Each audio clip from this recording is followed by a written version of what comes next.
Alright guys, so today we're going to be talking about how to season your cast iron pan. First off, make sure your cast iron are clean and dry. Place them on the stove top and turn on the flame for 2 to 3 minutes to make sure it's completely dried. Now pour in about 2 tablespoons of any high smoking point oil and use a kitchen towel to rub it all around the pan.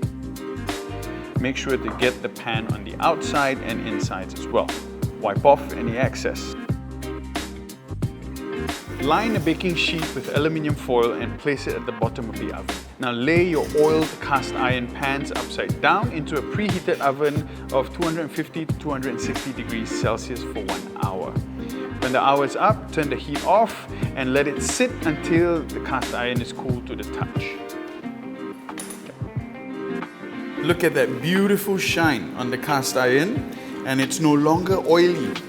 Now this is when your cast iron is ready to be used. If you have more time, you can repeat this process 2 to 3 times to get the really nice non-stick effect. And happy cooking, guys!